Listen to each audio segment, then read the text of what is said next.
ورحمۃ اللہ وبرکاتہ۔ عزیزان محترم، اللہ تعالیٰ نے ہم کو ایک مبارک مہینہ اور مبارک دن عید الاضحیٰ پر اللہ تعالیٰ نے ہمیں تحفے کے طور پر ہماری زندگی میں عطا فرمایا ہے۔ آج ہم تمام کو اس بات کا عہد کرنا ہے کہ ہم مسلمان ہیں۔ حاجی حج بیت اللہ کو جاتے ہیں، وہاں کے تمام ارکان میں سے ایک رکن ادا ہوتا ہے، اس میں بھی وہ ایک قربانی ہے۔ قربانی کا یہ عمل اللہ تعالیٰ نے پوری دنیا میں پھیلا دیا ہے، اور ہر مسلمان جسے اللہ تعالیٰ نے اسوہ عطا فرمائی، ثروت عطا فرمائی، وہ قربانی کرتا ہے۔ اور یہ قربانی ہم سمجھتے ہیں کہ یہ ہمارے اوپر ظلم ہے، نہیں۔ حضرت رسول اللہ صلی اللہ علیہ وسلم نے فرمایا کہ تمہارے باپ حضرت ابراہیم علیہ السلام کی سنت ہے۔ عزیزان محترم، حضرت ابراہیم علیہ السلام کو دعا پر رب ہب لی من الصالحین، اللہ تعالیٰ سے دونوں ہاتھ اٹھا کر دعا مانگتے ہیں، اے اللہ مجھے نیکوکار بیٹا عطا فرما دے، اے اللہ مجھے ایک بیٹا عطا فرما، میری عمر ہو گئی ہے، اس حال میں مجھے بیٹا کیسے ہو سکتا ہے، لیکن تیرے اندر طاقت ہے، قدرت ہے، اے اللہ تو مجھے ایک بیٹا عطا فرما۔ حضرت اللہ تعالیٰ کی طرف سے خوشخبری آئی، فبشرناہ بغلام حلیم، اللہ تعالیٰ نے حضرت اسماعیل علیہ السلام جیسا بیٹا عطا فرمایا۔ مفسرین اکرام فرماتے ہیں، بہت سارے مفسرین گزرے ہیں، ان میں سے ایک مفسر کہتے ہیں کہ حضرت اسحاق علیہ السلام کی قربانی ہوئی، لیکن اکثر مفسرین نے یہی لکھا ہے، قرآن بھی یہی شہادت دیتا ہے، جن کی قربانی ہوئی وہ حضرت اسماعیل علیہ السلام، جن کی قربانی کو لے کر جایا گیا ذبیحہ کی جگہ، وہ حضرت اسماعیل علیہ السلام تھے۔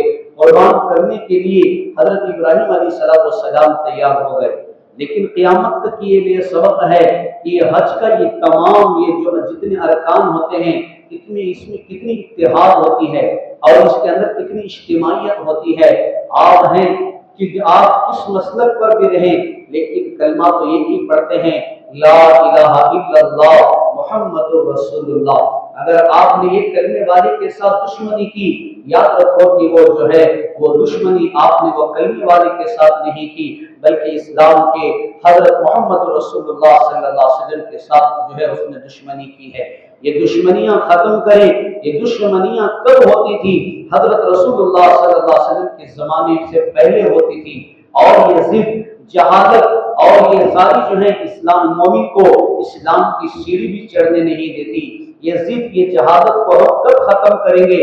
جب ہم اپنے آپ پر غور کریں، کیا میں جو کر رہا ہوں وہ صحیح ہے؟ کیا میں لوگوں کو جو لے کر چل رہا ہوں وہ صحیح ہے؟ عزیزان محترم، اگر نہیں ہے تو ہم توبہ کریں، رات میں اٹھیں، 2 رکعت تہجد نماز پڑھیں، یا اللہ میرے سے اس شہر میں کتنا فتنہ فساد پھیل رہا ہے، میں توبہ کرتا ہوں، اے اللہ میں تیرے دربار میں کھڑا ہونا ہے۔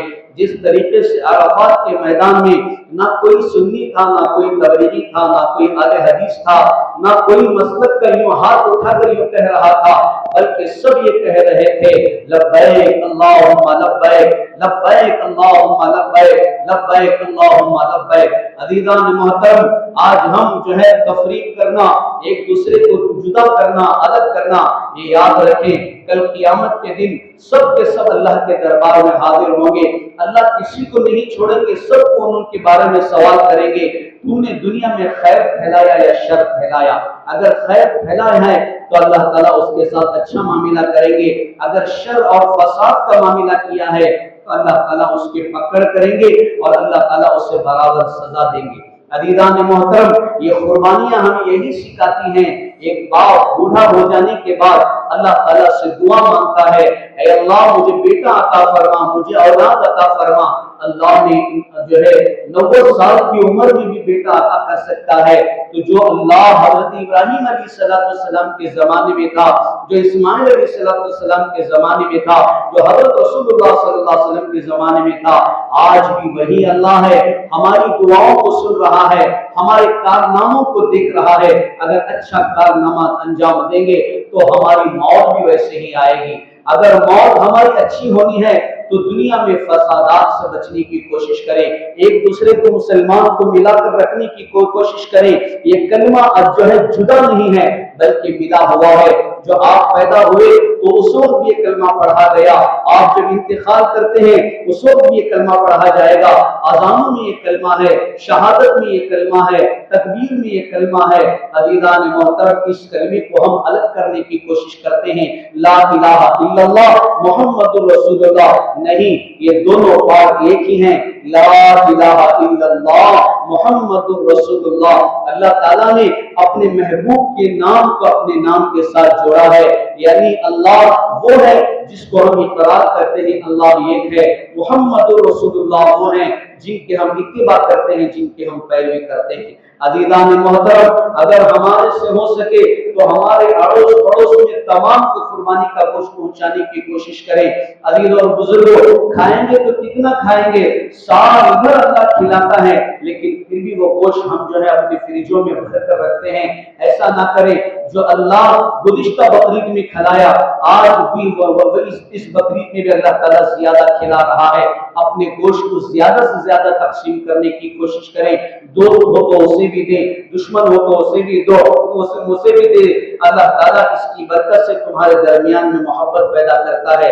حدیث میں آتا ہے، تحابو، ایک دوسرے کو ہدیہ دو، آپس میں محبت کو بڑھاؤ۔ جو ہے قرآن میں اللہ تعالیٰ نے فرمایا، روزہ تمہارے اوپر فرض نہیں کیا، تمہارے سے پہلے لوگوں پر بھی فرض کیا تھا۔ قربانی تمہارے اوپر واجب نہیں کی گئی، اس سے پہلے کے لوگوں پر بھی قربانی واجب کی گئی تھی۔ یہ دونوں شہادتیں قرآن دیتا ہے۔ عزیزان محترم، ہم بسم اللہ اللہ اکبر بول کے کاٹتے ہیں تو ہمارے اپنے تمام برائیوں کی بھی قربانی دیں، ہم گناہوں کی بھی قربانی دیں۔ ہم اس کے بعد گناہ نہیں کریں گے، جو ہے اپنی آنکھوں کی حفاظت کریں گے، اپنے دل و دماغ کی حفاظت کریں گے، اپنے جان و مال کی حفاظت کریں گے، دوسرے مسلمان کی بھی جان و مال کی حفاظت کریں گے۔ عزیزان محترم، جو ہے پورے عرفات کے میدان میں نہ غریب تھا نہ مالدار تھا، بلکہ سب کلمہ پڑھنے والے ایک ساتھ جھک ہو کر کھڑے ہو گئے، سب نے اللہ اکبر کہا، سب نے لبیک کہا۔ ہم بھی تمام قربانی کرنے والے کوئی اور لفظ نہیں کہتے بلکہ ایک ہی لفظ کہتے ہیں، اللہ اکبر۔ تو عزیزان محترم، جب راستے میں چلتے ہیں تو ہم کو کیا ہو جاتا ہے، شیطان ہم کو بہکا دیتا ہے، یہ فلاں ہے وہ فلاں ہے، وہ اس کو سلام نہیں کرتا، وہ اس کو سلام نہیں کرتا، سلام کرنے کے بجائے اپنے سر کو جھکا کر چلا جاتا ہے۔ عزیزان محترم، یہ اسلام نہیں سکھاتا، اسلام تو یہ سکھاتا ہے کہ آپ کے سامنے نام مسلم بھی جا رہا ہو اس سے بھی عظمت سے بات کرو، عزت سے بات کرو، اور ان کی دیوتی دیوتاؤں کو گالی مت دو، اور ان کے دیوتی دیوتاؤں کی بھی عزت اور احترام کرو، یہ قرآن ہمیں سکھلاتا ہے۔ عزیزان محترم، ہم جو ہے غلطیوں پر ہیں، ہمارے جتنے پیر، ہمارے جتنے سربراہ ہیں، ہمارے جتنے بڑے ہیں، وہ اپنی اپنی جگہ صحیح ہیں۔ اگر انہوں نے جو بتایا اسی کے نقش قدم پر بھی ہم چلے جائیں گے تو راستہ ہمارا حضرت رسول اللہ صلی اللہ علیہ وسلم کی بتائے ہوئے طریقوں پر چلنے کا ہمیں مل جاتا ہے۔ عزیزان محترم، ہمارے لیے نماز ایک اہم چیز ہے۔ فجر کی نماز چھوڑ کر ہم کبھی آپ فجر کی نماز کے بعد اٹھ کر دیکھیں، تمام محلے میں مسلمانوں کے ایک مسلمان کے گھر سے بھی جو ہے ایک نوجوان بچہ مسجد کو آنے کے لیے فجر کو تیار نہیں ہے، لیکن ہم مسجدوں کی لڑائیاں کر رہے ہیں، مدرسوں کی لڑائیاں کر رہے ہیں، مرکزوں کی لڑائیاں کر رہے ہیں۔ ہماری یہ زندگی کیوں ہے؟ اس لیے کہ میں بھی فجر کی نماز کو آؤں، میرا بیٹا بھی فجر کی نماز کو آئے۔ اگر جس مسجد میں میں اور میرا بیٹا فجر کی نماز نہیں پڑھتے ہیں تو یاد رکھیں، جو برکات مسجد سے ملنے تھے، جو رحمتیں مسجد سے ملنے تھے، جو اچھائیاں ہمیں جو مسجد سے ملنے تھے، ان اچھائیوں سے، ان رحمتوں سے، ان برکتوں سے ہم محروم ہو گئے، اور ساری کوششیں کر رہے ہیں ہم پیسہ کمائیں، سکون ملے۔ عزیزان محترم، اللہ کی عبادت کے بغیر، اللہ کے ذکر کے بغیر ہمیں سکون ملنے والا نہیں ہے۔ الا بذکر اللہ تطمئن القلوب، جو تمہارے دلوں کو جو راحت و سکون ملتا ہے وہ اللہ تعالیٰ کے ذکر سے ملتا ہے۔